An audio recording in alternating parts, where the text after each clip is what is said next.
Τρόποι επιβίωσης κάτω από τη δικτατορία πανίσχυρων αισθημάτων, ζήλιας και υπερηφάνειας. Πρώτον, μην νομίσει κανείς ότι κάνω κήρυγμα αγιότητας. Δεύτερον, ο καθένας να ξέρει ότι λέγοντας αυτά συνεχίζω να αντιστέκομαι και να διαφωνώ, διότι η άγουρη, απίθαρχη ψυχή μου δυσφορεί και μου φωνάζει ότι λέω πράγματα τραυματικά. Τρίτον, κατά βάθος μισώ πολλά κείμενά μου, σαν γήινος άνθρωπος με τις αδυναμίες, βρίσκομαι σε κατάσταση πολέμου με αυτά. Με μεγάλη μου ευχαρίστηση θα τα πέταγα στα σκουπίδια.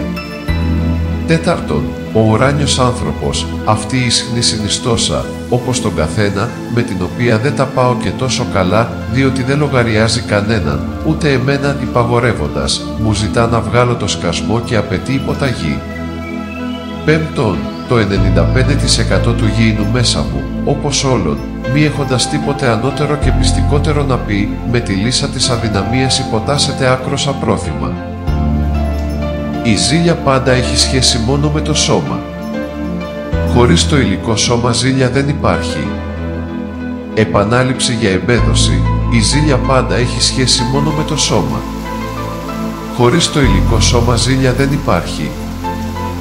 Η ζήλια έχει τους υπηρέτες της, τους υποτακτικούς της, τους ενισχυτές της, το πάθος, τη λεμαργία, το σεξ, το θυμό με τους άλλους. Το πνεύμα είναι απείρως σημαντικότερο του σώματος για το σύμπαν. Κάτω από τη ζήλια πάντα κρύβεται η πουλα η άλλη αδελφή της, η αλαζονία. Πρόκειται για τις τρομερές, πανίσχυρες δυνάμεις που υποτάσσουν σχεδόν πάντα την κάθε ανθρώπινη ψυχή. Ο περήφανος άνθρωπος πάντα είναι ένας καμουφλαρισμένος ζηλιάρης. Οι ρίζες της ζήλιας κρύβονται στην αλαζονία. Οι ρίζες της αλαζονίας κρύβονται στη ζήλια. Σε ανώτερο επίπεδο, όπου τα πάντα γίνονται ένα, η ζήλια και η αλαζονία παίρνουν κοινό, σχεδόν αίτητο, ακόμη πιο ισχυρό σχήμα, τη μη αποδοχή της κατάστασης. Όποιος καταδικάζει τους άλλους, όποιος δεν μπορεί να αποδεχτεί την ταπείνωση, δεν μπορεί να αποδεχτεί την απώλεια, όποιος νιώθει ανώτερος των άλλων, αναπόφευκτα γίνεται ζηλιάρης. Ένας άνθρωπος που με λύσα υπερασπίζει τα δικά του, δεν μπορεί να αποδεχτεί την απώλεια, τη διάλυση των σχέσεων, την προδοσία. Φουντώνει η ζήλια, που εκείνη τη στιγμή φοράει τα βρακιά της αγανάκτησης. Η αλαζονία είναι σύμπτωμα απομάκρυνσης από την αρχική πηγή, μεγαλύνουμε τους εαυτούς μας, δηλαδή προσκυνούμε το εγώ μας. Όταν μεγαλύνουμε τους άλλους, δηλαδή προσκυνούμε τους άλλους, τότε η αλαζονία μετατρέπεται σε ζήλια. Η αλαζονία και η ζήλια είναι οι δύο όψεις του ιδίου νομίσματος. Εάν πολεμήσεις την αλαζονία, αυτή θα σου ξεφύγει, θα σε ξεγελάσει, θα μετατραπεί σε ζήλια.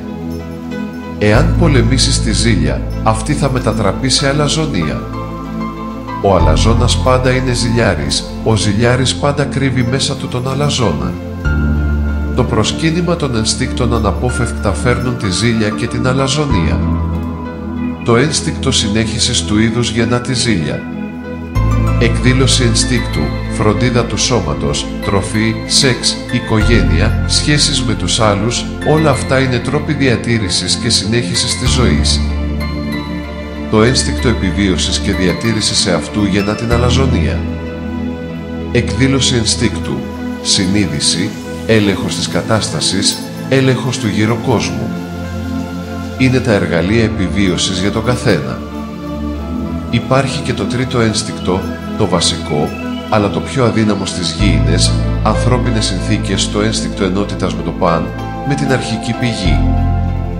Αν δεν ενισχυθεί μέσα στη ψυχή το ένστικτο ενότητας του παντός, θεραπεία και ξεπέρασμα της ζήλιας και αλαζονίας δεν υπάρχει. Ο ζηλιάρης, που προσκυνά τα συμφέροντα του σώματος, ζει στο βούρκο της αγνίας. Ο αλαζόνας, που προσκυνά τη συνείδηση, το πνεύμα, τη βούληση, τις ικανότητες, ζει στο βούρκο του πάθους. Και εκείνος, που προσκυνά πριν απ' όλα τα συμφέροντα της ψυχής, ζει στην αγκαλιά της ευλογίας.